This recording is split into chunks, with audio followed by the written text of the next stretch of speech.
Kami mohon berfirmanlah Tuhan, urapan roh-Mu kiranya turun atas kami, supaya kami dapat menangkap dengan baik. Terpuji nama-Mu, di dalam nama Tuhan Yesus yang hidup. Kami sudah berdoa, kami ucapkan syukur, kami sambut firman-Mu dengan sukacita. Haleluya. Amin. Puji Tuhan, saya persilahkan kembali duduk. Sekaliannya sidang jemaat yang dikasihi Tuhan. Puji nama Tuhan, salam sejahtera bagi kita seluruh sidang jemaat. Salam. Salam persekutuan kita Philadelphia. Puji Tuhan, kalau Tuhan masih terus melimpahi kita dengan segala kebaikannya, dengan segala kemurahan Tuhan, sehingga kita boleh ada sebagaimana kita ada pada hari ini. Kami juga menyapa seluruh sidang jemaat Tuhan dimanapun saudara berada, yang dengan setia mengikuti rangkaian ibadah ataupun pemberitaan firman Tuhan ini dengan setia di channel kita GBI UCM Batam. Tuhan kiranya memberkati kita melalui ibadah kita yang pertama ini, saudaraku, supaya kasih anugerah Tuhan terus semakin dilimpahkan atas kehidupan kita. Kita melihat tema firman Tuhan yang sudah kita ikuti dalam beberapa minggu ini, yaitu mengenai kesetiaan. Baik hidup dalam kesetiaan maupun juga kesetiaan yang teruji. Bahkan kita juga sudah melihat bagaimana kesetiaan Tuhan. Allah adalah setia, atau Allah tetap setia. Dan pada minggu yang lalu kita melihat kesetiaan Allah itu di dalam pribadi Yesus sebagai rasul dan sebagai imam besar. Ia setia sebagai rasul, ia juga setia sebagai imam besar. Kita sudah perhatikan dari kitab Ibrani pasal yang ketiga, dari ayat pertama sampai kepada ayatnya yang kedua. Saya masih menyampaikan soal kesetiaan. Ya, tetapi kita akan kutip dari ayatnya yang keenam, yaitu Yesus setia mengepalai rumahnya. Jadi masih mengenai kesetiaan Yesus yang sudah kita perhatikan pada minggu yang lalu. Dia setia sebagai rasul, dia juga setia sebagai imam besar. Sebagai rasul berarti yang diutus. Allah telah menetapkannya dan mengutusnya untuk menjalankan misi Allah dalam menjangkau menyelamatkan manusia yang berdosa untuk beroleh keselamatan. Sekalipun manusia, ya saudaraku, yang dijumpai oleh Yesus itu adalah manusia yang keras, bahkan menolaknya, tetapi sebagai rasul, sebagai utusan, dia tetap setia, bahkan setia sampai mati. Ya, kita juga sudah melihat kesetiaannya sebagai imam besar menurut peraturan Melkisedek. Ya, saudaraku, di mana kitab Ibrani itu banyak membicarakan tentang Yesus adalah imam besar menurut peraturan Melkisedek dalam aturan yang baru ataupun perjanjian yang baru, bukan perjanjian yang lama. Sebab perjanjian yang lama itu sudah tua dan usang. Ya, akan tetapi sebagai imam besar, dia memiliki tugas untuk melayani di tabernakel. Ya, saya sudah terangkan dalam pelayanannya di tabernakel, ia melakukan dalam kesetiaan. Dan pada hari ini kita masih lanjutkan kepada ayatnya yang ke-6. Saya hanya kutip ayat 6 saja, satu ayat saja, dan saya memberikan temanya Yesus setia mengepalai rumahnya. Ayat yang ke-6 Ibrani 3. Demikian firman Tuhan. Tetapi Kristus setia sebagai anak yang mengepalai rumahnya. Ya, terus. Dan rumahnya ialah kita. Ya. Jika kita sampai kepada akhirnya, Terus. teguh berpegang pada kepercayaan dan pengharapan yang kita megahkan. Iya, nah puji Tuhan. Ya, Yesus setia mengepalai rumahnya. Kita melihat kesetiaan daripada Kristus Yesus. Saudaraku, tidak mudah setia kepada orang yang tidak setia. Betul? Ya, sebelum kita lanjut ya. Tidak mudah setia kepada orang yang tidak setia.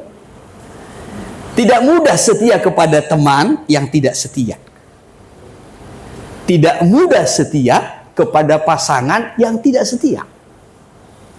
Ya, tidak mudah suami setia kepada istrinya yang tidak setia. Ya.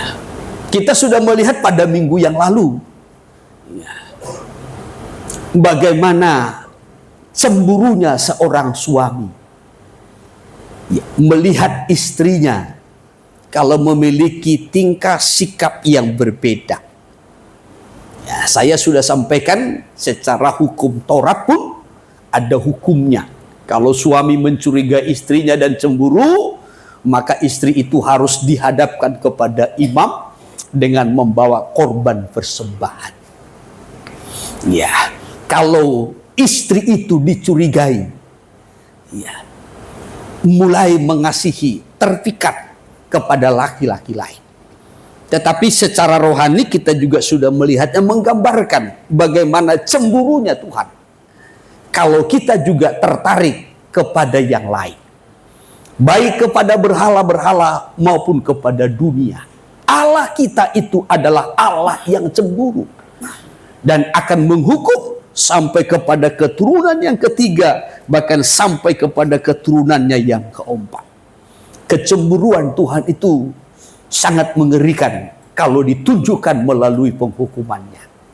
Ya, bahkan sampai saya berkata kalau biasanya perempuan cemburu itu identiknya diam, menangis, menarik diri. Tapi kalau cemburunya laki-laki, wah itu ngeri. Ya, tetapi kita tidak membahas soal cemburu. Saya hanya mau menyampaikan, saudaraku, betapa sulitnya setia kepada orang yang tidak setia. Jadi kalau dikatakan Kristus itu setia, ya, mengepalai rumahnya, itu bukan hal yang mudah. Dan rumahnya itu adalah kita. Pertanyaannya, apakah kita sudah setia sehingga Tuhan setia kepada kita? Ya, jadi kalau Kristus setia kepada kita, kepada umatnya, kepada gerejanya, kepada mempelai perempuannya, sementara kita gerejanya, umatnya atau sidang jemaatnya tidak setia, bagi Kristus itu bukan hal yang mudah.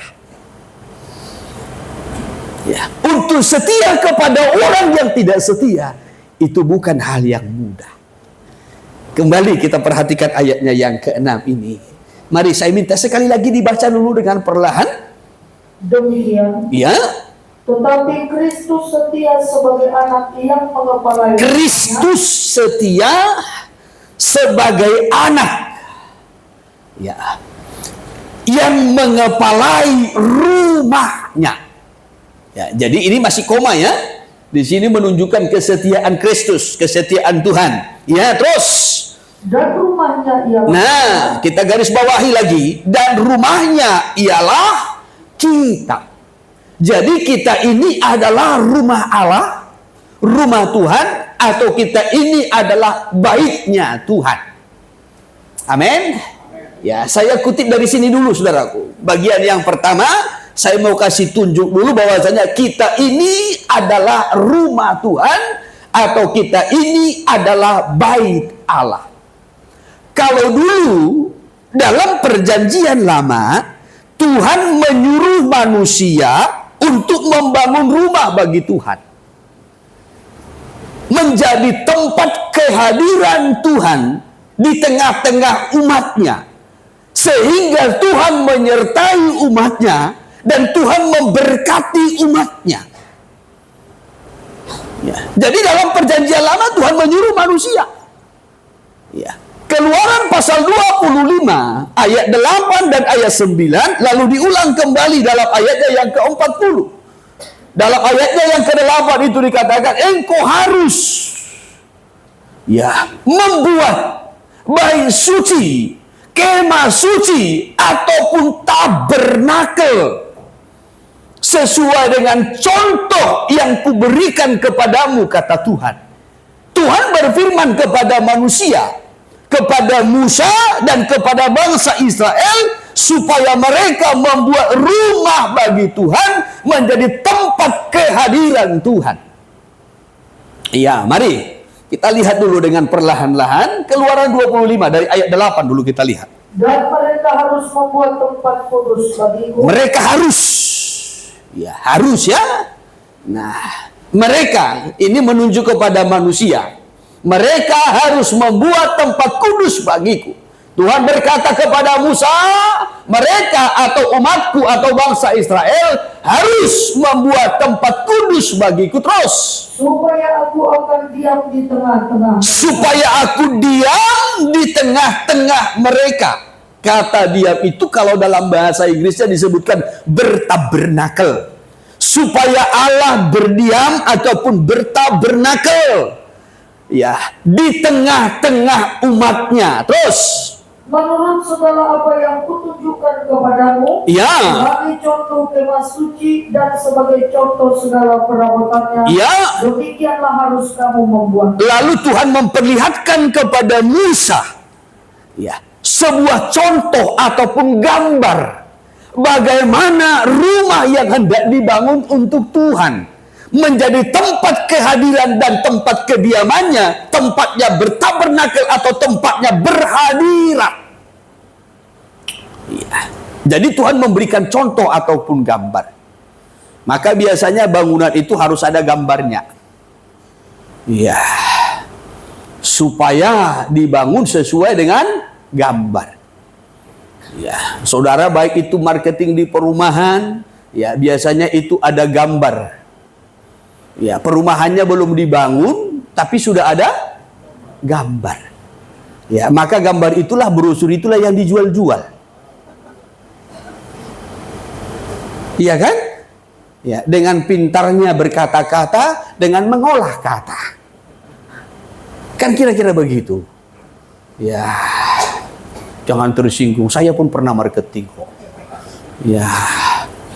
Nah, saya pernah marketing asuransi. Wah, ini lebih parah lagi. Nggak ada fisiknya. Ya, kalau marketing perumahan kan masih ada fisiknya. Orang bisa berkata, ya tunggu dibangun dulu lah. Ya, atau sedang dibangun, nanti aku beli. Ya, kalau asuransi kan nggak ada. Ya, tapi begitu pun juga orang mau percaya. Ya, walau nggak ada fisiknya. Tetapi kita kembali, saudara. Kalau mau membangun sesuatu itu harus ada gambar.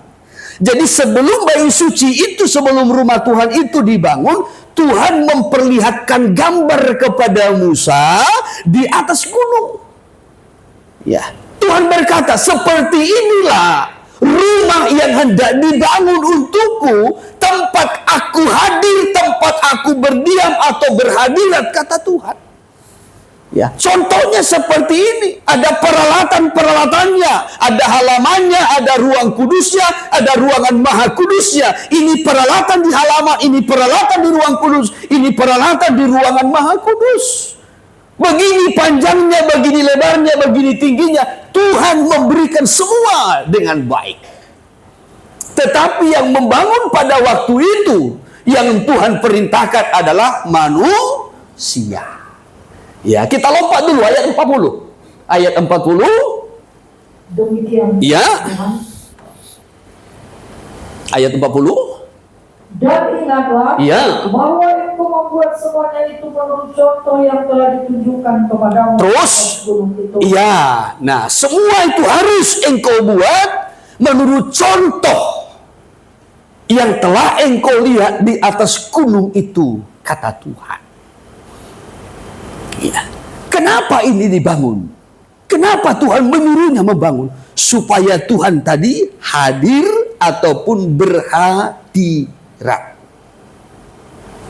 Supaya Tuhan hadir ataupun berhadirat di baitnya. Kalau Tuhan hadir atau berhadirat di baitnya, di rumahnya, Tuhan berkenan. Ya. Tuhan berkenan. Kita mau datang ke rumah seseorang karena kita berkenan dengan orang itu. Kalau kita tidak berkenan, Ya, saudaraku, kadangkala ke terasnya saja ya kita ogah datang. Ya, kadang lewat saja dari depan rumahnya kita malas. Tapi kalau kita berkenan, kita senang dengan seseorang itu, kita mau hadir dalam rumahnya. Kita mau datang ke rumahnya. Tuhan mau hadir di baitnya. Sebagai bentuk Tuhan senang. Kalau Imamat pasal 26 ayat 11 mencatat, supaya hatiku tidak menjadi muak. Kalau boleh ada gambar tabernakel selayang pandang, itu juga boleh ditampilkan. Ya, tabernakel dengan perkemahan orang Israel dan juga tiang awan, tiang apinya. Ya, ini kemah suci yang Tuhan suruh untuk dibangun. Ya, lengkap dengan ukurannya, saudaraku, sesuai dengan apa yang diperlihatkan kepada Musa di atas gunung. Lalu umat itu harus berkemah nanti di sekelilingnya. Jadi tabernakel itu ada di tengah-tengah. Dan disinilah Tuhan hadir. Ya, baik melalui tiang awan dan tiang api, maupun kehadirannya di ruangan Maha Kudus, di atas tutup pendamaian itu dalam kemuliaannya, yang sering kita sebut dengan Shekinah Glory. Ya, jadi Tuhan hadir di tengah-tengah umat, di tengah-tengah gereja. Ya, Tuhan ada di tengah-tengah orang-orang percaya. Kalau Tuhan hadir, Imamat pasal 26 tadi, ayat 11. Aku akan menempatkan kemah suciku di tengah-tengahmu. Terus, dan hatiku tidak akan muak. ya, terhadap kamu. sehingga hatiku tidak akan muak. Ya, sebaliknya Tuhan hadir. Hatiku tidak akan muak, kata Tuhan, tetapi sebaliknya Tuhan hadir di tengah-tengah umatnya. Ayat 12 terus. Tetapi aku akan hadir di tengah-tengahmu. Ya. Dan aku akan menjadi Allahmu. Terus. Dan kamu akan menjadi umatku. Iya. Ya. Jadi kalau kehadiran Tuhan dapat ya, terjadi di tengah-tengah umatnya, karena di situ ada bait suci yang dibangun, maka yang pertama hati Tuhan tidak muak. Yang kedua, justru Tuhan hadir. Dan dalam kehadirannya, Tuhan akan menyatakan penyertaannya bagaikan tiang awan dan tiang api, dan juga untuk melindungi. Ya, jadi kalau Tuhan tidak hadir, nggak ada artinya. Kita kumpul seperti ini, kalau Tuhan tidak hadir, nggak ada artinya. Kita nyanyi-nyanyi, saudaraku, habis arus, habis tenaga, habis keringat, lapar lagi, tapi Tuhan tidak hadir, nggak ada artinya. Ya, apalagi kalau sempat Tuhan muak. Saudara sudah pakai jas, mantap jasnya, mantap dasinya, belum lagi anak tamborin ini, pita-pitanya seperti pelangi dan 1000 warna. Ya, tetapi kalau Tuhan muak, ya, karena Tuhan tidak hadir, apa artinya? Ya, walaupun ditambah warna-warna pitanya itu 1001, kalau Tuhan tidak hadir, nggak ada artinya.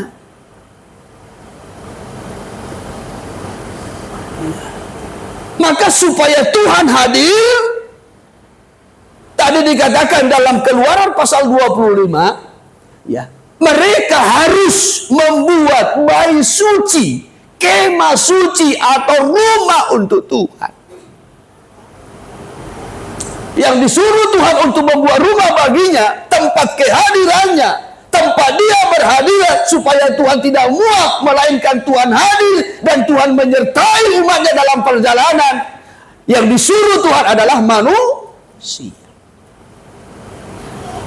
Tapi beda dalam perjanjian baru. Maka saya sampaikan ya dalam ibadah kita pada minggu-minggu yang lalu, tabernakel dalam perjanjian lama hanyalah tabernakel. Ya, tapi tabernakel atau rumah Tuhan dalam perjanjian baru adalah mempelai Tuhan. Ya, pasangannya. Maka di dalam perjanjian baru yang membangun rumah untuk Tuhan bukan lagi manusia, tetapi Tuhan sendiri. Kembali kepada kitab Ibrani. Ya, Ibrani pasal yang ke-6 tadi. Ibrani pasal yang ke-6, pasal yang ketiga. Pasal yang ketiga, kita mundur dulu. Naik dulu ke atas, ke ayat 4 dulu. Sebab setiap rumah dibangun oleh seorang ahli bangunan, Ya. tetapi ahli bangunan segala sesuatu ialah Allah. Ya, setiap rumah dibangun oleh seorang ahli bangunan. Ya, kalau membangun rumah, yang membangunnya seorang yang ahli. Ya, jangan asal tukang. Ya, kalau asal tukang membangun rumah repot. Nanti airnya nggak turun, justru masuk ke dalam. Ya, saudara pernah seperti itu? Ya, ibu-ibu ada yang suaminya seperti itu? Ya, membuat talang, ya supaya airnya keluar. Ini justru masuk ke dapur. Ya, rencana memperbaiki pintu justru makin rusak.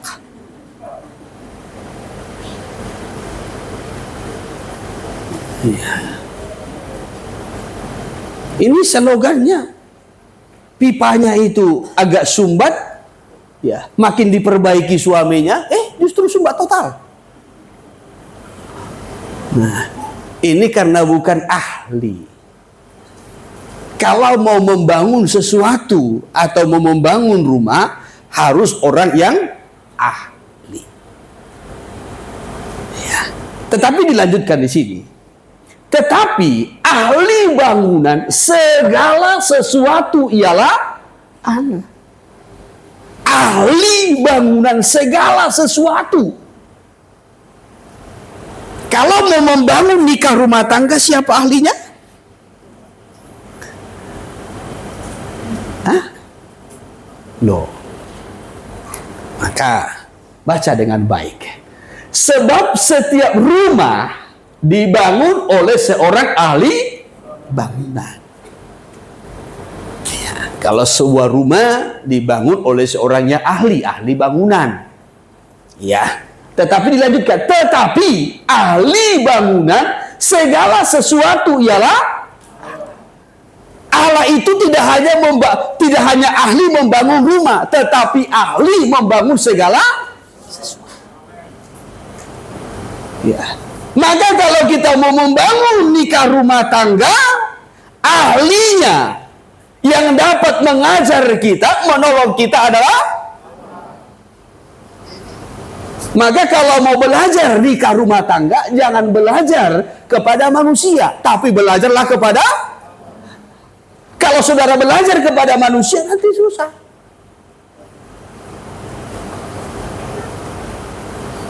Ya. Maka ada yang berkata begini, ya, kayak mananya suamimu? Emangnya kenapa? Ya, aku suamiku ini, aduh, ya, begitu gajian habis uangnya, begitu gajian habis uangnya, nggak pernah sampai ke rumah. Datang ibu yayasan, oh kalau suamiku kayak gitu, kupulangkan, kuceraikan. Itu kalau kita belajar kepada manusia. Ya, maka kalau mau belajar nikah, rumah tangga, belajarlah kepada ahlinya. Haleluya. Ya. Kalau kita mau belajar membuka suatu usaha, belajarlah kepada ahlinya. Ya. Kita belajar kepada manusia baik, tetapi tidak selamanya dan tidak semua. Tetapi ahli segala sesuatu adalah Dia.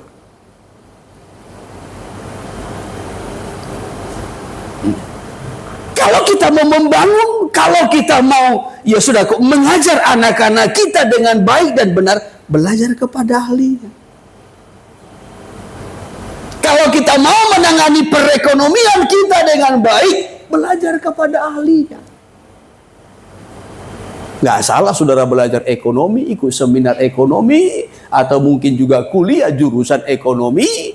Ya saudaraku, dan semua sabun saudara juga ekonomi. Ya, tetapi saya mau sampaikan, ya, juru ekonomi yang paling mantap itu adalah dia.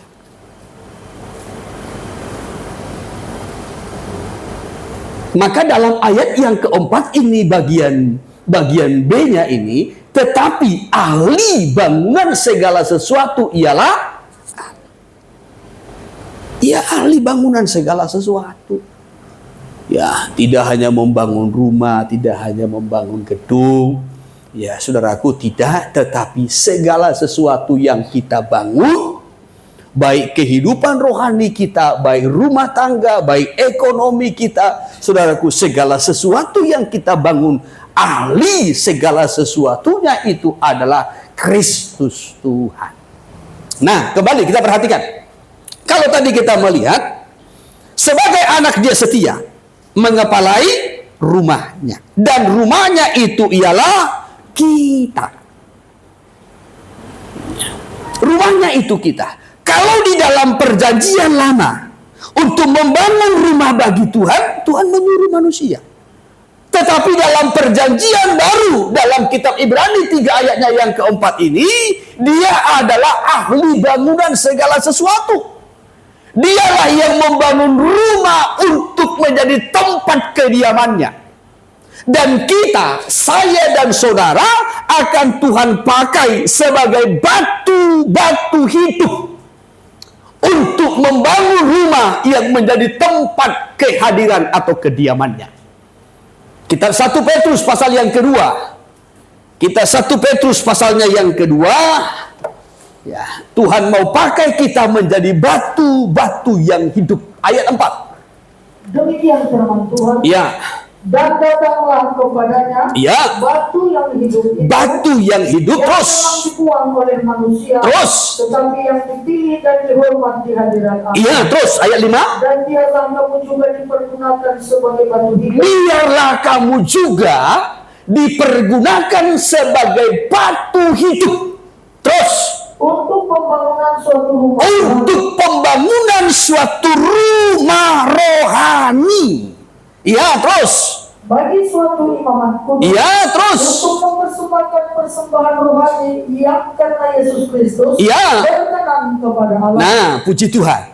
Jadi kalau dalam perjanjian lama, Tuhan berkata kepada manusia melalui Musa dan kepada bangsa Israel, mereka harus membuat rumah bagiku, atau kemah suci, atau tabernakel, supaya aku hadir, aku berhadirat, aku diam dalam menyertai perjalanan mereka.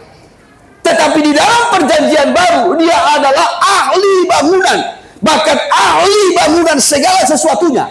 Dan dialah yang membangun rumah baginya, dan dia pakai saya dan saudara sebagai batu-batu hidup di dalam membangun rumah bagi Tuhan. Haleluya. Iya, jadi dia sendiri yang membangun. Ya, tetapi di dalam membangun rumah itu, Tuhan pakai saya dan saudara menjadi batu-batu hidup. Iya, mempergunakan batu hidup ini nggak gampang. Ya, kalau menggunakan batu yang mati itu jauh lebih mudah. Tapi menggunakan batu hidup ini nggak gampang.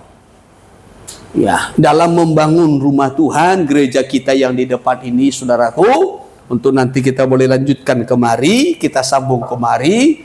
Ya, saya pasang batu itu. Karena itu batu mati, bata merah itu gampang. Saya ambil parang, kalau dia lebih potong, kalau dia kurang saya tambal, selesai. Ya, karena itu batu mati. Ketika dia lebih dikit aja ku kikis. Lebih banyak ku potong. Ketika ku potong pakai parang, dia tidak menjerit. Karena dia batu mati. Saya pukul. Ya, kadang tendang pecah. Diam aja, tak soal. Nggak ada komplain. Ya. Beda kalau batu hidup. Ya. Kalau batu hidup beda. Ya, lebih susah mempergunakan batu hidup.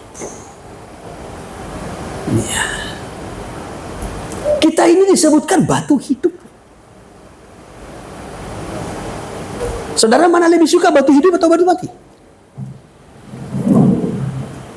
Saudara mau batu hidup atau batu mati? Batu hidup. Ya.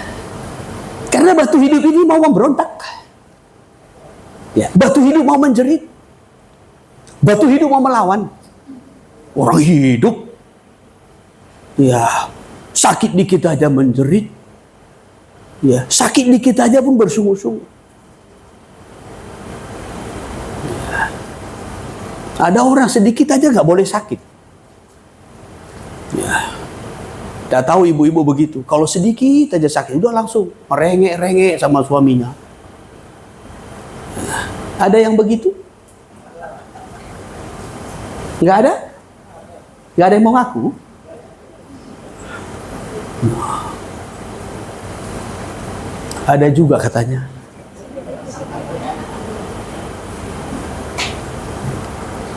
Ya. Sikit aja sakit udah merengek. Ya. Kukunya saja sedikit luka, udah merengek. Nah, ini terus menjadi bahan dari pagi sampai sore, bahkan sampai malam, mau tidur pun. Padahal baru dikit aja. Nah, kalau sempat asam lambungnya kambuh, oh enggak ketolongan. Berguling-guling lah semua. Ya.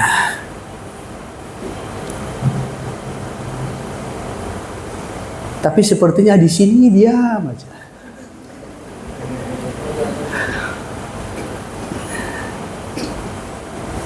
Saudara yang terkasih, ya, kembali kita memperhatikan, mempergunakan batu hidup itu bukan hal yang mudah. Tetapi Tuhan menyebutkan kita umatnya sebagai batu hidup yang akan dipakai untuk membangun rumah. Ya. Dan rumah yang dibangun adalah rumah rohani. Rumah yang rohani. Bukan seperti tadi yang saya kasih tunjuk gambarnya dalam perjanjian lama. Tabernakel dalam perjanjian lama hanyalah tabernakel saja. Tetapi dalam perjanjian baru, tabernakel itu atau kemah suci itu adalah tempat kediaman Tuhan. Tempat Tuhan berhadirat dan juga disebut sebagai mempelai Tuhan. Jangan hanya menjadi batu mati. Kalau batu mati, ini hanya alat yang dipakai untuk menghukum ataupun menghakimi.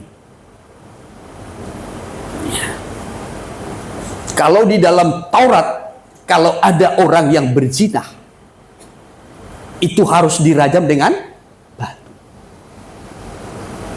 Dengan batu. Batu yang bagaimana? Batu yang mati. Jadi batu yang mati itu sifatnya hanya sebagai alat untuk menghukum, untuk menghakimi. Jangan kita ini ya hanya sebagai batu yang mati, yang bersifat hanya sebagai penghukum atau menghukum, menghakimi. Ya, semua orang kita hukum. Ya, matilah kau. Ya, yocok budi limau. Ya, terkutuklah kau. Ya. Jangan menjadi batu yang mati, yang hanya dipakai sebagai alat untuk menghukum atau menghakimi. Yohanes pasal yang ke-8, ketika seorang perempuan dibawa ke hadapan Yesus, dan membawanya adalah orang-orang Yahudi, bahkan juga tokoh-tokoh, dan mereka berkata kepada Yesus, perempuan ini kedapatan tertangkap basah berzina. Menurut hukum Musa, hukum Taurat, orang ini harus dirajam dengan batu. Lalu Yesus berkata, siapa yang tidak berdosa di antara kamu, biarlah ia yang pertama melakukan. Tetapi yang saya mau kutip dari situ adalah batu mati itu dipakai sebagai alat untuk menghukum. Yohanes 8 ayat 4. Lalu berkata kepada Yesus, Ya, Rabi, ya. perempuan ini tertangkap basah ketika ia sedang berbuat zina. Terus, Musa dalam hukum Taurat memerintahkan kita untuk melempari perempuan-perempuan yang demikian. terus, Apakah pendapatmu tentang hal itu? ya, menurut kitab Taurat memerintahkan kita untuk melempari perempuan-perempuan itu dengan batu. Bagaimana pendapatmu, guru? Terus, Mereka mengatakan hal itu untuk mencobai dia, terus, supaya mereka memperoleh sesuatu untuk menyalahkannya. ya, terus, tetapi, Yesus membungkuk lalu menulis dengan jarinya di ya, lanjutkan ayat 7. Dan ketika mereka terus-menerus bertanya kepadanya, Terus, ia pun bangkit berdiri lalu berkata kepada mereka, ya, barang siapa di antara kamu tidak berdosa, barang siapa di antara kamu tidak berdosa, terus, hendaklah ia yang pertama melemparkan batu kepada ya, perempuan itu. hendaklah dia yang pertama melemparkan batu. Ya, batu yang akan dipakai di sini adalah batu yang mati. Ya, sebagai alat untuk menghukum ataupun menghakimi. Yesus menyebutkan kita bukan batu mati, tetapi kita disebutkan sebagai batu hidup yang akan dipakai, dipergunakan untuk membangun rumah bagi Tuhan, menjadi tempat kehadirannya. Jangan hanya menjadi batu-batu yang mati sebagai alat yang dipakai hanya untuk menghukum, hanya untuk menghakimi, untuk melukai, untuk menyakiti orang lain. Tetapi hidup kita ini disebutkan sebagai batu hidup. Oleh sebab itu, kalau kita disebutkan sebagai batu hidup, menunjukkan kepada roh kita ini harus hidup terlebih dahulu. Ya. Jangan tubuh kita hidup tetapi rohnya mati. Tetapi roh kita ini harus dihidupkan dulu. Ada hubungan dengan Tuhan supaya Tuhan layak memakai, mempergunakan hidup kita sebagai batu-batu yang hidup, maka roh kita harus dihidupkan melalui kelahiran baru supaya Tuhan dapat pakai, pergunakan kita untuk membangun rumah bagi tempat kediamannya.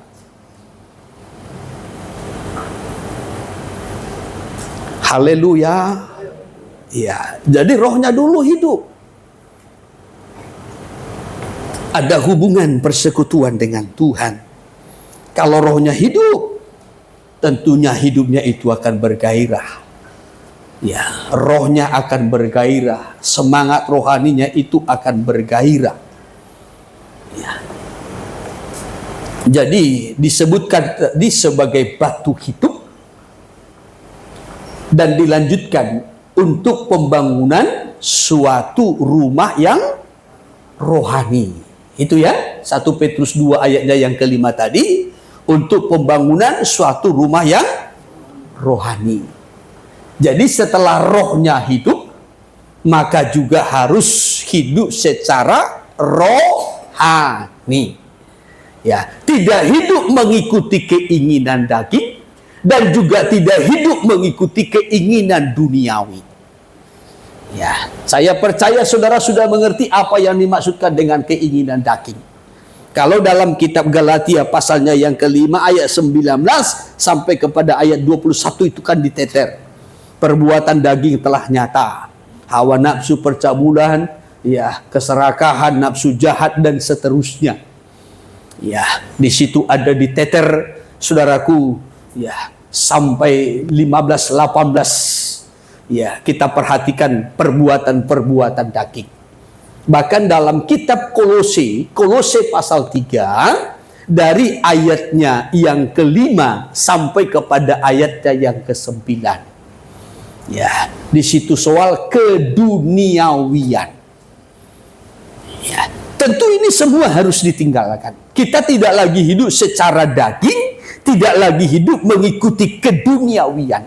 tetapi kita hidup secara rohani, supaya hidup kita ini layak dipakai, dipergunakan Tuhan. Ya, jadi bukan hanya rohnya hidup, tidak hanya mengalami kelahiran baru saja, tidak, tetapi juga harus hidup setiap harinya secara rohani. Banyak orang percaya mengalami kelahiran baru, sudah percaya, bertobat, bahkan dibaptiskan dengan air, bahkan penuh dengan Roh Kudus, tetapi tidak berlanjut hidupnya secara rohani. Kembali kepada dosa, kembali kepada hidup yang lama, kepada tabiat-tabiat yang lama, tidak terlepas dari ikatan-ikatan dosa dan berhala-berhala. Tetapi supaya hidup kita ini layak dipakai, dipergunakan Tuhan sebagai batu-batu hidup dalam membangun rumah tempat kediaman Tuhan, dimulai dari roh kita dihidupkan, rohani kita dihidupkan, sehingga kita dapat bersekutu dengan Tuhan, kita dapat menyembah Tuhan, kita dapat menikmati Tuhan, dan dilanjutkan dengan hidup yang rohani, tidak duniawi, tidak kedagingan, ya, tetapi hidup secara rohani. Bahkan kalau kita lanjutkan kembali 1 Petrus pasal 2 ayatnya yang kelima itu, dikatakan dipersiapkan untuk suatu imamat yang kudus. Ya. Dipersiapkan, ya, menjadi suatu imamat yang kudus. Atau boleh dibacakan sekali lagi dulu ayat 5. Dan biarlah kamu juga dipergunakan sebagai batu hidup. Biarlah kamu dipergunakan sebagai batu hidup. Terus Untuk pembangunan suatu rumah rohani. untuk pembangunan suatu rumah rohani, Suatu imamat kudus. bagi suatu imamat yang kudus, bagi suatu pelayanan yang kudus. Bicara tentang keimamatan itu bicara tentang pelayanan. Ya, keimamatan Lewi adalah pelayanan menurut aturan Lewi. Ya. Tetapi keimamatan menurut peraturan Melkisedek itu adalah keimamatan perjanjian baru. Ya saudaraku, di mana Yesus sebagai imam besar, dan kita ini juga disebutkan sebagai imam-imam yang dilibatkan ikut mengambil bagian dalam pelayanan itu, menjadi imam-imam, tetapi imam-imam yang kudus. Maka disebutkan bagi suatu imamat yang kudus. Pelayanan itu harus dilakukan dengan kekudusan. Pelayanan itu harus dijalankan dengan kekudusan. Tidak hanya sekedar melayani, tetapi melayani dalam kekudusan. Dimulai dari motivasi, dimulai dari hati, pikiran, bahkan semua perbuatan kita, sikap hidup kita harus mendukung pelayanan yang kudus itu. Supaya kita dipakai. Semakin kita menguduskan diri, semakin Tuhan pakai kita untuk hal-hal yang mulia. Ya, Kitab Timotius sangat jelas mencatat itu. Dalam satu rumah, ini kan menunjukkan kepada rumah Tuhan. Ya, sekali lagi itu menunjukkan kepada rumah Tuhan. Dalam satu rumah, ya, terdiri dari 2 perabot. Yang pertama itu dipakai untuk yang biasa. Yang kedua dipakai untuk maksud yang mulia. Coba dari ayat 20, 2 Timotius. 2 ayat 20. Ya. Dalam rumah yang besar bukan hanya terdapat perabot dari emas dan perak, Terus, melainkan juga dari kayu dan tanah. ya. Yang pertama dipakai Yang untuk pertama maksud yang mulia, dipakai untuk maksud yang mulia, yaitu tadi emas dan perak. dan perak. Ya, terus Dan yang terakhir untuk maksud yang terakhir untuk maksud yang kurang mulia, yaitu kayu dan tanah liat. Ya. Terus lanjutkan 21. Jika seorang menyucikan dirinya dari hal-hal yang jahat, Kalau seseorang menyucikan dirinya dari hal-hal yang jahat, terus ia akan menjadi perabot rumah untuk maksud yang mulia. maka dia dipakai untuk maksud yang mulia. Semakin kita menguduskan diri, makin dipakai kita kepada hal-hal yang mulia. Tapi kalau kita tidak menguduskan diri, dipakai yang biasa-biasa.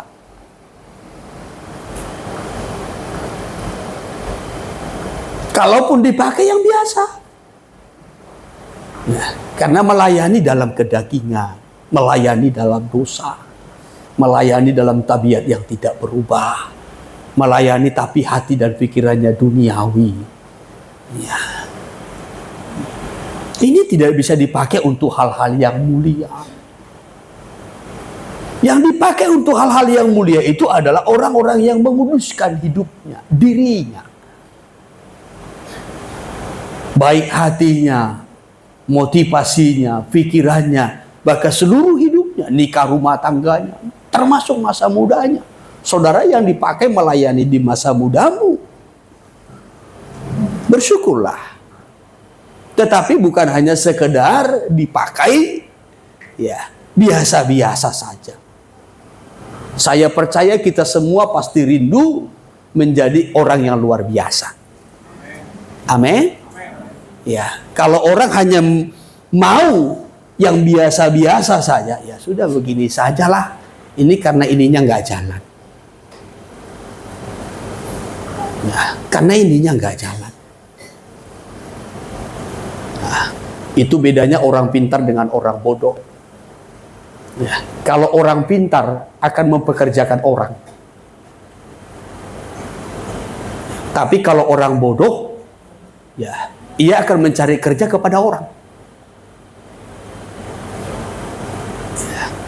Maaf saudara, saya bukan mau merendahkan, bukan. Ya, saya bukan bermaksud untuk menyinggung, tidak. Tetapi supaya kita memiliki pola pikir yang luas.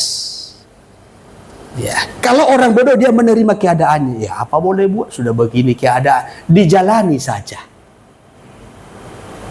Itu kalau ini tidak jalan. Ya, tapi kalau orang pintar, ya, dia akan berjuang berusaha untuk mengubah keadaannya. Maka termasuk saudara kan merantau dari kampung datang ke Batam ini, saudara yang merantau kan karena ingin mengubah hidup toh? Iya kan? Ya, di kampung kita susah, di Batam kita juga terima kondisi kita susah. Oh, itu karena ini kita nggak jalan, salah konsep kita itu. Ya, di kampung saudara jugul, di sini juga jugul, nah benar. Nah, maka kalau mau merantau itu mengubah sesuatu, hidup kita ini lebih baik lagi, lebih maju, lebih berkembang. Orang merantau makin susah, itu nggak benar. Harusnya kalau merantau makin maju. Ya. Kalau di kampung kita hanya tahu Yesus itulah satu-satunya penolongku yang sungguh. Mulai dari kita lahir sampai kita tua, itu aja nyanyinya. Kita merantau supaya juga kerohanian kita berkembang, bertumbuh. Perbendaharaan pujian kita juga meningkat. Rasa syukur kita, penghormatan kita, pengenalan kita kepada Tuhan juga mengalami pertumbuhan. Nah, jadi tidak hanya itu saja pujiannya. Yesus itulah satu-satunya. Natal, Yesus itulah satu-satunya. Paskah, itu juga. Ya, maka doa juga, berdoa juga enggak paham, enggak berkembang, doa pun itu aja. Metawon, banyak seruako, sada hoje, metawon. Maus met. Kumis na pengen sa kelele. Nah, tapi metawon, banyak seruako.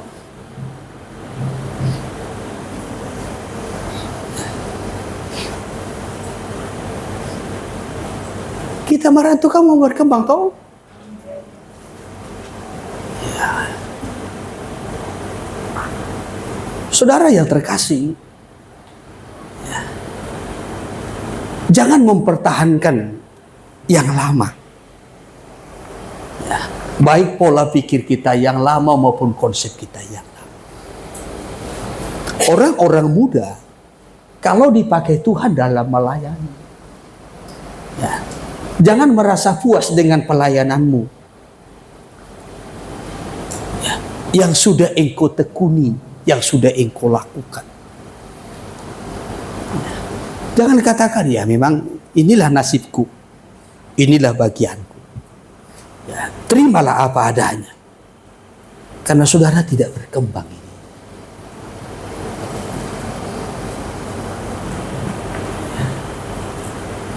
Maka orang-orang muda juga harus mempersiapkan diri.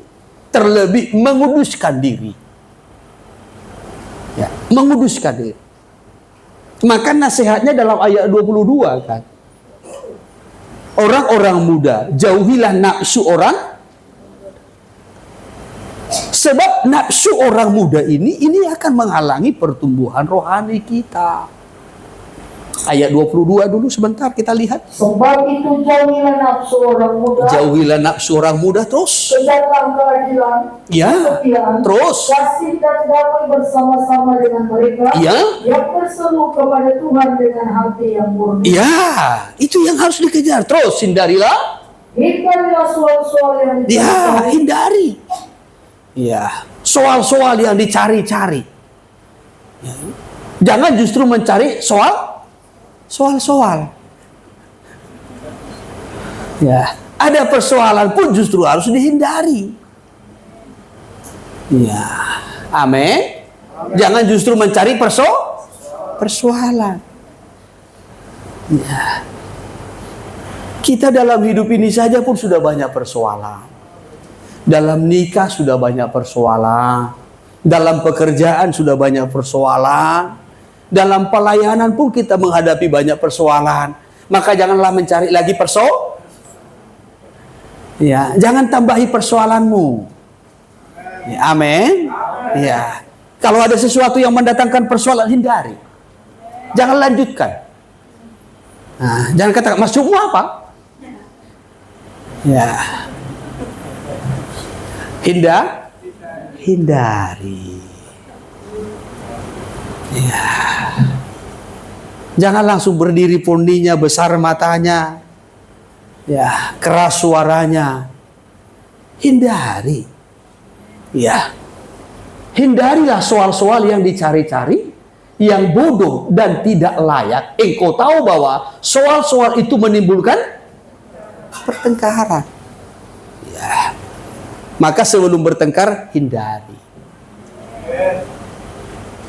Amin. Sebelum bertengkar, hindari. Ya. Kalau istri sudah mulai memancing pertengkaran, hindari.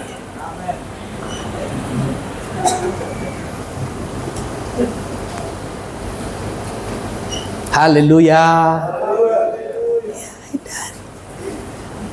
Ya. Apalagi kalau kita lanjutkan lagi ke bawah. Ya, sebab seorang hamba Tuhan, sedangkan seorang hamba Tuhan tidak boleh bertengkar. ya. Ya, jangan nanti status saudara di depan Pi. Ya, baru di belakangnya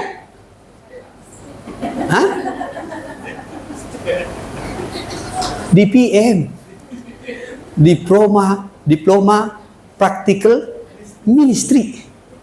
Ya, dari mana? BII. Ya.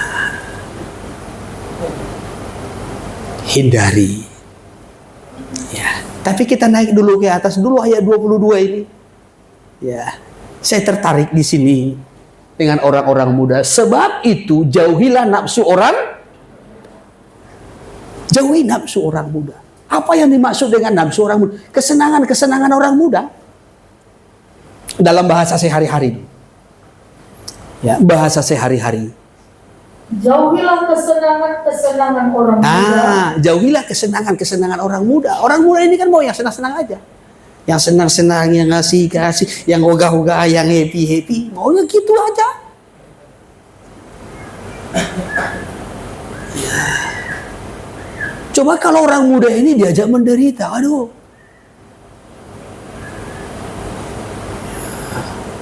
Maka bagi orang-orang muda ini, sangat menghindari pujian. Bertahan dan kuatlah. Ya. Karena mereka sangat menghindari itu. Ya. Tetapi mereka maunya yang senang lah.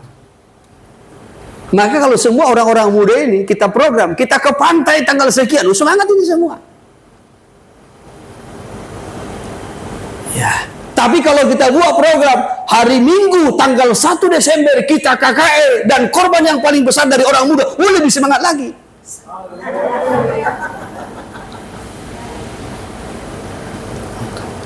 Yang bersemangat dan haleluya itu yang berkeluarga, aku dengar. Kalau orang muda itu langsung kayak ubur-ubur begini. Ya. Tapi coba yang senang-senang, yang enak. Maunya programnya kan sekali 2 bulan. Ya, maunya kan camp lah di pantai. Ya, Mirota. Mana lagi? Ya, Pantai Melur. Mana lagi? Ya, Titik Nol. Ya. Maunya yang begitu. Tetapi kalau kita mau bertumbuh dalam kehidupan rohani kita dan melayani dalam kekudusan, dipakai Tuhan menjadi batu-batu hidup dalam membangun rumah tempat kediaman bagi Tuhan supaya Tuhan hadir. Orang-orang muda harus menjauhi. Jauhilah kesenangan-kesenangan orang muda. Berusahalah apa? Berusaha. Berarti ada perjuangan, ada pergumulan, ada usaha. Ya, berusahalah untuk hidup menurut kemauan Allah, bukan menurut kemauan kita. Bukan menurut kemauan keluarga kita, bukan menurut kemauan orang lain. Apalagi menurut kemauan setan. Ya, tetapi supaya kita hidup menurut kemauan Allah, setia pada ajarannya dan mengasihi sesama serta mempunyai ketentraman hati.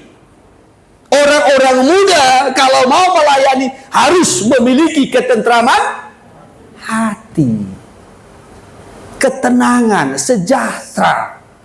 Kalau hatimu tidak tenang, hatimu tidak sejahtera, pelayananmu tidak hidup. Pelayananmu tidak memuliakan Tuhan. Kalau hatimu tidak tenang, bagaimana hatinya tenang? Kalau hatinya dikuasai soal masa depan yang tidak jelas, pasangan yang belum pasti, ya, keuangan yang semakin menipis, ya, harapan yang semakin hilang, lengkap dari situ semua. Bagaimana hatinya tenang? Doa menyembah pun itu susah. Ya. Makanya menenangkan hati orang muda ini pergumulan. Ya. Di gereja seperti ini, di ibadah seperti ini saja pun belum tentu hatinya tenang. Hei orang muda, apakah hatimu tenang?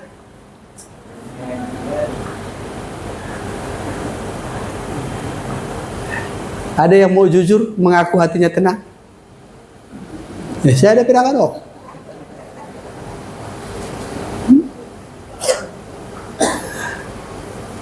Siapa yang gelisah hatinya?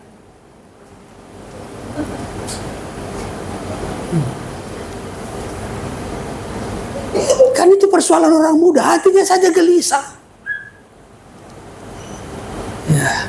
Soal hidupnya, ya, soal masa depannya, soal pasangannya, ya.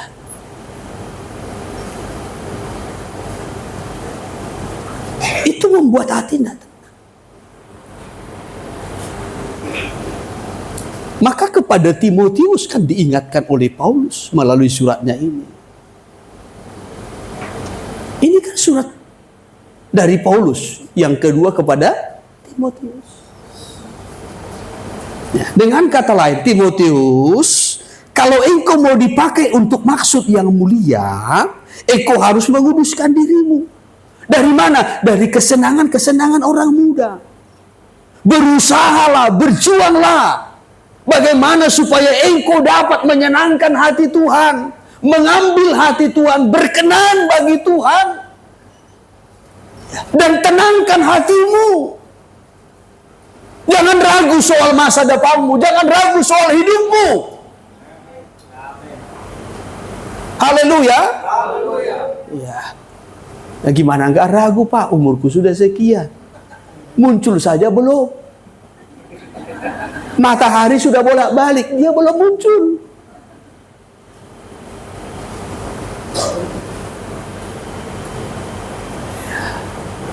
Kaki saudara saja Tuhan perhatikan. Sepatumu saja Tuhan beri pasangan. Apalagi hidupmu. Ya. Hanya karena saudara terlalu ragu, khawatir, ya, maka lama datangnya.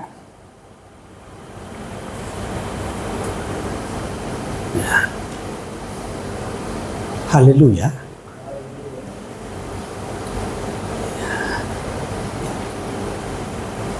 Ini kegelisahan dalam hidup itu membuat manusia itu tidak tenang.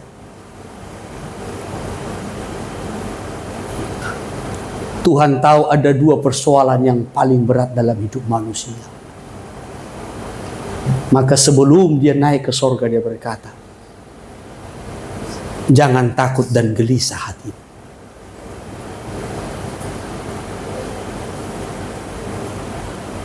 Ya. Dua ini yang ditakutkan manusia. Rasa takut dan gelisah.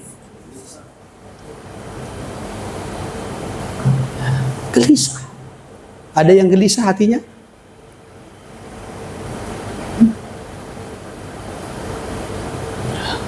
Hidup kita hanya singkat, tapi penuh dengan kegelisahan. Kata kita Ayub. Ya. Sebentar berkembang seperti bunga, petang dia sudah layu lisu.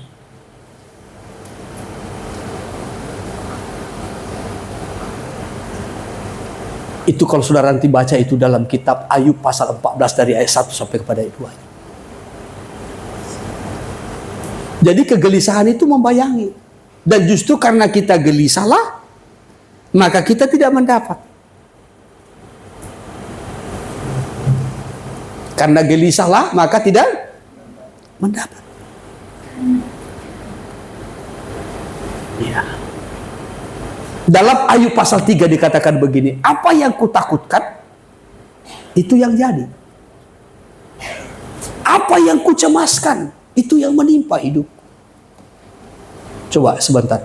Ayub pasal 3. Ayub 3 ayat 25. Ya. Karena yang kutakutkan itulah yang menimpa aku. Terus. Dan yang kucemaskan itulah yang mendatangi aku. Lanjutkan. Aku tidak mendapat ketenangan dan ketentraman. Terus. Aku tidak mendapat istirahat. Tetapi kegelisahanlah yang timbul.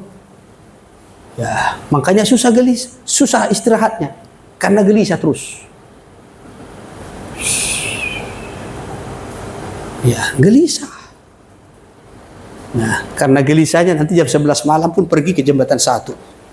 Karena gelisah, nggak bisa tidur.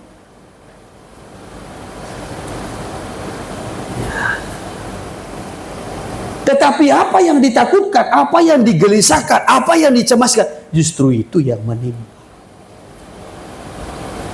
Maka orang-orang muda berusahalah bagaimana hidupmu layak berkenan di hadapan Tuhan. Kuduskan masa mudamu, jangan ikuti kesenangan-kesenangan orang-orang muda, masa muda. Ya, hawa nafsu masa mudamu. Tetapi kita serahkan hidup kita untuk dipakai, dipergunakan oleh Tuhan. Haleluya. Ya, Tuhan mau pakai kita menjadi batu-batu hidup. Kalau kita mau menguduskan diri. Sehingga apa yang kita persembahkan kepada Tuhan melalui pelayanan kita adalah persembahan yang rohani. Ya, bukan persembahan yang cemat. Bukan asal sekedar persembahan. Orang bisa memberikan sekedar persembahan asal. Tuhan tidak mau yang asal.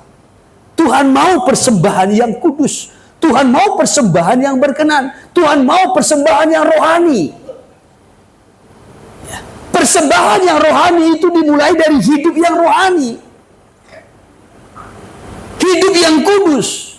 Kembali kepada 1 Petrus pasal 2 ayat yang kelima. Ya. Untuk mempersembahkan persembahan rohani, kamu juga, dan biarlah kamu juga dipergunakan sebagai batu hidup untuk pembangunan suatu rumah rohani bagi suatu imamat kudus. Perhatikan, untuk mempersembahkan persembahan rohani yang karena Yesus Kristus berkenan kepada Allah. Kita ini mau dipakai, dipergunakan Tuhan menjadi imamat yang kudus, supaya kita mempersembahkan persembahan yang rohani. Ya, maka hidup kita harus dikuduskan, masa mudamu harus dikuduskan, supaya ketika engkau melayani, apapun yang engkau persembahkan, persembahanmu itu adalah persembahan yang rohani. Engkau persembahkan pujian kepada Tuhan, engkau persembahkan pelayananmu melalui musikmu kepada Tuhan, engkau persembahkan pelayanan yang lain bagi Tuhan, semua dipersembahkan sebagai persembahan yang rohani. Ya. Jadi bukan hanya sekedar persembahan saja. Orang kalau hanya sekedar persembahan saja yang tidak rohani pun bisa. Ya. Kalau saudara hanya memberikan persembahanmu di sini sekedar persembahan saja, ya, saudara akan memberikan sembarang saja. Ya, jangan-jangan saudara salah tarik yang saudara masukkan nota.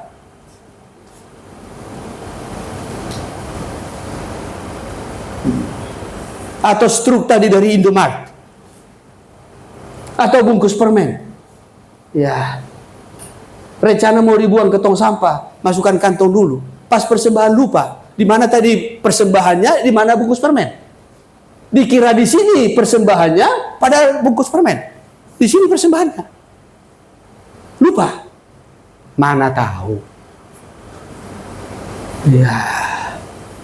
Saudara persembahan kami sedikit sekali, ya, kita nyanyi Tuhan berkenan, kiranya Tuhan berkenan. Padahal yang masuk struk, nota, bungkus permen. Jadi semua bisa masuk. Ya. Saudara masukkan uangmu, mulai dari yang baru, yang sedang baru, yang buruk, yang sudah hilang nolnya, hilang angkanya, semua masuk. Kalau hanya sekedar. Ya. Tetapi Tuhan tidak mau yang hanya sekedar. Tuhan mau persembahan yang rohani. Ya. Bukan hanya bicara tentang materi, tidak. Ya. Tetapi apapun yang kita persembahkan kepada Tuhan, baik pujian yang kita persembahkan, hidup yang kita persembahkan kepada Tuhan, yang rohani. Maka dikatakan tadi bagian yang terakhir, ya, bagi suatu imamat kudus untuk mempersembahkan persembahan rohani. Jadi bukan asal persembahan, tidak, tetapi suatu persembahan yang rohani. Ya. Kalau hidup kita sudah hidup bagaikan batu-batu hidup, dan hidup itu kita jalani secara rohani, dan kita semakin menguduskan diri dalam keimamatan, dalam pelayanan yang Tuhan percayakan, barulah kita dapat mempersembahkan persembahan yang rohani. Puji Tuhan. Itu bagian yang pertama. Bagian yang kedua, kita kembali kepada tema kita, Ibrani pasalnya yang ketiga tadi, ayatnya yang ke-6 saya minta sekali lagi dibacakan. Tetapi Kristus setia sebagai anak yang mengepalai rumahnya. Iya, Kristus atau Yesus juga, ya, disebutkan sebagai anak yang setia. dalam mengepalai rumahnya. Jadi Yesus setia mengepalai rumahnya. Tadi kita melihat rumahnya itu adalah kita. Ya, rumahnya itu adalah kita. Ini disebutkan juga bait suci ataupun tabernakel ataupun kemah suci. Dan Yesus setia mengepalai ataupun sebagai kepala. Sebagai kepala dalam rumah Tuhan di tabernakel. Coba gambar tabernakelnya kembali. Ya, gambar tabernakelnya kembali.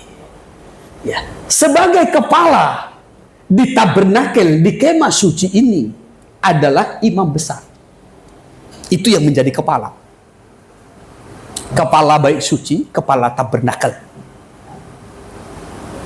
adalah imam besar. Itu yang mengepalai. Jadi kalau dikatakan sebagai anak, Kristus juga setia mengepalai rumahnya. Rumahnya itu apa? Dalam perjanjian lama, tabernakel yang hanya sekedar tabernakel. Dalam perjanjian baru, rumahnya itu kita, gereja. Sidang jemaat, tubuh Kristus, mempelai perempuannya. Ya, dan dia setia mengepalai. Kalau dikatakan dia kepala di dalam rumahnya, berarti dia memiliki kedudukan ataupun posisi sebagai imam besar. Ya. Karena yang menjadi kepala di rumah Tuhan ini, di bait suci, di tabernakel ini adalah imam besar. Ya. Sekarang tabernakelnya kita. Ya. Tetapi yang saya mau kutip bahwasanya Yesus itu setia sebagai kepala yang mengepalai rumahnya. Ibrani pasal 8, ya, Ibrani pasal 8 ayat 1 sampai kepada ayatnya yang kedua. Kepala rumah Tuhan ataupun tabernakel itu adalah imam besar. Ayat 1. Imam besar perjanjian baru. Ya, inti segala yang kita bicarakan itu ialah ya, kita mempunyai imam besar yang demikian, terus yang duduk di sebelah kanan tahta yang maha besar. iya, lanjutkan. Dan yang melayani ibadah di tempat kudus. Jadi kita punya imam besar, yaitu Yesus Kristus. Amin. Itu inti yang kita bicarakan. Ini inti yang dikhotbahkan. Ya, Yesus sebagai imam besar yang melayani ibadah di tempat kudus, bukan di tempat cemar, bukan di tempat biasa, bukan di tempat sembarangan. Ya, bukan di tabernakel yang hanya sekedar tabernakel, tetapi tabernakel abadi, tabernakel rohani. Terus Ia itu di dalam kemah sejati terus yang didirikan oleh Tuhan dan bukan oleh manusia. Didirikan oleh Tuhan, bukan didirikan oleh manusia. Tabernakel yang didirikan oleh manusia tadi perjanjian lama.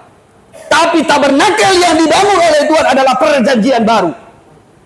Haleluya. Dan di dalam tabernakel itu, di dalam bait suci itu, dalam gereja itu, yang menjadi kepala yang setia adalah Kristus.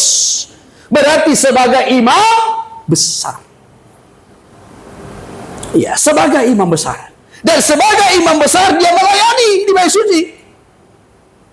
Ya, kalau dalam tabernakel tadi, dalam tabernakel ini, ya, saudaraku, imam besar melayani di sini.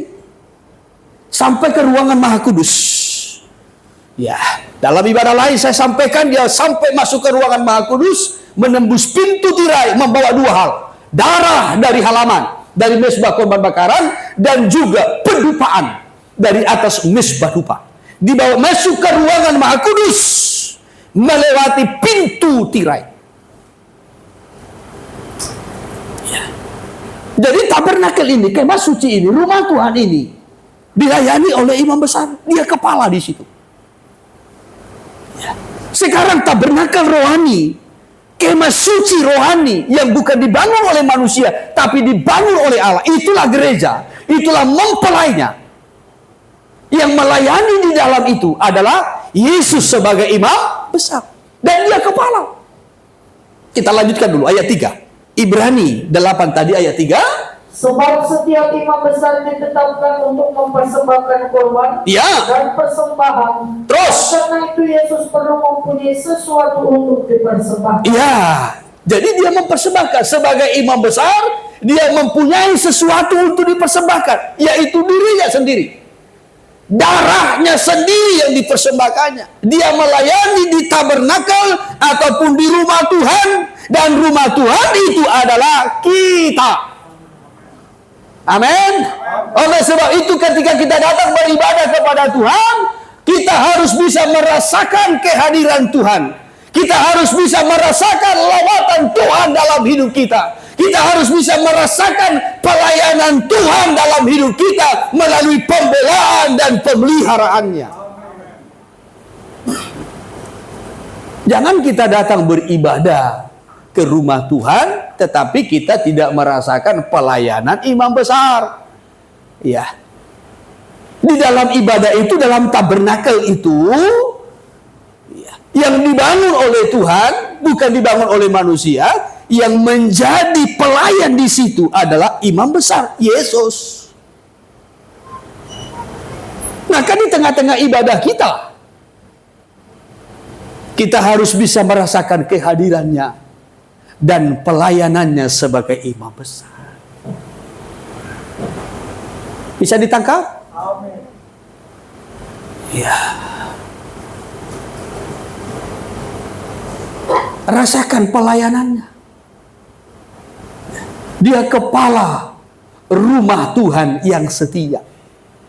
Itu tadi pada pasal 3 ya, Ibrani 3 ayat ke-6. Sebagai anak dia setia mengepalai. Jadi dia setia sebagai kepala, dia setia melayani. Ya saudaraku, ya, sebagai imam besar di tengah-tengah baik. Dan karena dia imam besar, dia mengerti apa yang kita rasakan. Jadi ketika kita datang untuk beribadah, ya, Tuhan bisa merasakan apa yang sedang kita alami. Ya. Kita mundur kembali. Ibrani pasal 5. Ibrani pasal 5 ayat 1. Sebab setiap imam besar yang dipilih dari antara manusia Terus ditetapkan bagi manusia dalam hubungan mereka dengan Allah, ya, supaya ia mempersembahkan persembahan dan korban karena dosa. ya. Nah, Yesus sudah lakukan itu. Ya. Walaupun dia adalah Allah, tetapi dia menjadi manusia. Ya. Sebagai dikatakan tadi, ditetapkan ya sebagai ya penghubung antara manusia dengan Allah. Penghubung. Ya. Dan sebagai imam besar, terus ayat 2. Ia harus dapat mengerti orang-orang yang jahil. Dia dapat mengerti dan orang-orang yang sesat. Ya. Ia dapat mengerti orang-orang yang jahil dan orang-orang yang sesat. Sebagai imam besar, dia mengerti, dia memahami kita. Ketika saudara datang, Tuhan paham apa yang menjadi kebutuhanmu. Ya. Ketika kita datang, Tuhan paham apa yang menjadi persoalanmu. Amin. Ketika kita datang, Tuhan paham apa yang menjadi kebutuhan kita. Dia mengerti. Walaupun saudara mungkin berkata, nggak ada orang yang mengerti tentang aku. Tuhan tahu. Dia imam besar. Yang mengerti tentang kita. Termasuk tentang dosa kita, kejahatan kita, kelemahan kita. Kadangkala kita sendiri yang tidak mengerti tentang diri kita.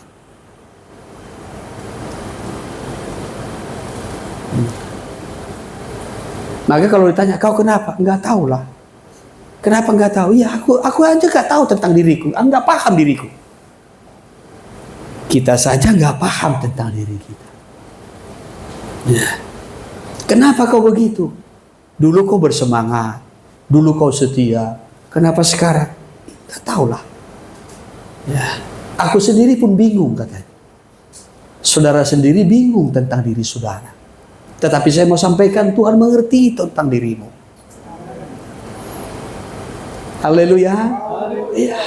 Dia tahu ketika kita jahil, ketika kita jatuh dalam dosa, Tuhan tahu kebodohan kita.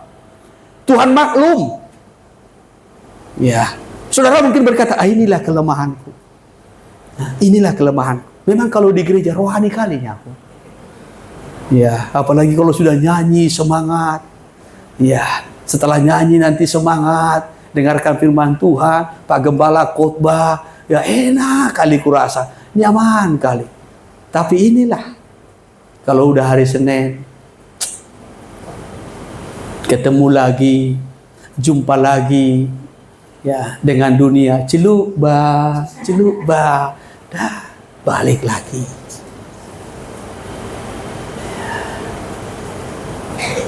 Saudaraku, Tuhan paham, Tuhan mengerti.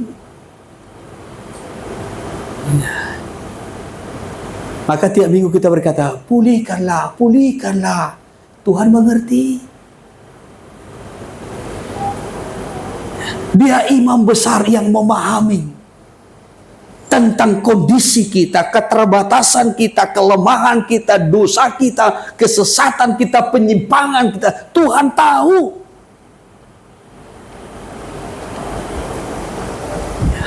Sekali lagi dulu ayatnya yang kedua tadi. Ia harus dapat mengerti orang-orang yang jahil. Ia mengerti orang-orang jahil terus. Dan orang-orang yang sesat. Bahkan orang-orang yang sesat dia mengerti, dia pahami. Dia tahu kondisi saya dan saudara.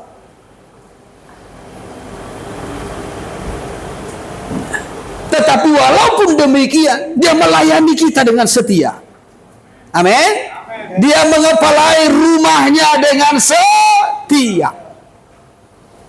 Siapa rumahnya? Saya dan saudara. Dia mengepalai kita dengan setia. Dia menerima kita. Dia maklum dengan kondisi kita. Dia terima kita apa adanya dalam kesetiaannya. Kalau bicara tentang kesetiaan Tuhan, kesetiaan Kristus dalam melayani di baitnya, kita Filipi pasal yang kedua dari ayat 6, 7 dan ayat yang ke-8. Ya. Walaupun dia adalah Allah, tetapi tidak menganggap kesetaraan itu dengan Allah, katanya. Dari ayat 6 saya kutip. Yang walaupun dalam rupa Allah, Terus tidak menganggap kesetaraan dengan Allah itu sebagai milik yang harus dipertahankan. Dia tidak mempertahankan. Ya, dia Allah, dia Tuhan di atas segala Tuhan, dia Raja di atas segala Raja, tetapi dia tidak mempertahankan itu. Melainkan dia datang sebagai seorang pelayan dengan merendahkan hati. Dan dia melakukannya dengan setia. Amin. Haleluya. Saudara yang terkasih, orang yang melayani dalam kesetiaan itu, walaupun dia adalah Tuhan di atas segala Tuhan, Raja di atas segala Raja, dia punya kedudukan, dia punya wibawa, dia punya kemuliaan, tetapi dia lepaskan itu. Lalu dia melayani dalam kesetiaan. Maka apapun kedudukan kita, jabatan kita, kehormatan yang kita terima, penghormatan yang kita terima, jangan mengurangi nilai-nilai pelayanan. Tapi layanilah dengan kesetiaan. Haleluya. Ya, layani dengan kesetiaan. Jangan karena kita merasa kita sudah punya wibawa, ya, kita dihormati, kita dihargai, kita dimuliakan, sehingga kita tidak lagi melayani, melainkan menerima pelayanan. Bukan demikian teladan yang diberikan Yesus. Yang kedua, ayat 7. Ayat 7. Melainkan telah mengosongkan dirinya sendiri terus. Dan mengambil rupa seorang hamba. Mengambil rupa seorang hamba sama dengan manusia. Di sini Yesus tampil sebagai imam besar. Tapi walaupun dia imam besar, namun dia mengosongkan diri, mengambil rupa sebagai hamba untuk melayani. Jabatan imam besar itu adalah jabatan yang tertinggi dalam keimamatan Lewi. Tapi walaupun jabatannya tinggi, kedudukan yang paling tinggi dan paling dihormati. Tapi dia mengambil rupa sebagai hamba. Yesus adalah imam besar yang jauh lebih besar, lebih tinggi dari imam besar Harun. Tetapi ia menghambakan diri untuk melayani saya dan saudara. Dia mengerti kondisi keadaan kita masing-masing, pribadi lepas pribadi. Baru yang ketiga, ayat 8 yang terakhir. Dan dalam keadaan sebagai manusia, terus ia telah merendahkan dirinya dan taat sampai mati, terus bahkan sampai mati di kayu bahkan salib. sampai mati di kayu salib. Di sini dia tampil sebagai gembala yang menyerahkan nyawanya bagi domba-dombanya sampai mati. Untuk apa? Supaya kita beroleh hidup dan mempunyainya dalam segala kelimpahannya. Haleluya. Yang melayani dalam kesetiaan, walaupun dia raja dan Tuhan di atas segala Tuhan, tetapi dia melayani kita dengan kerendahan hati.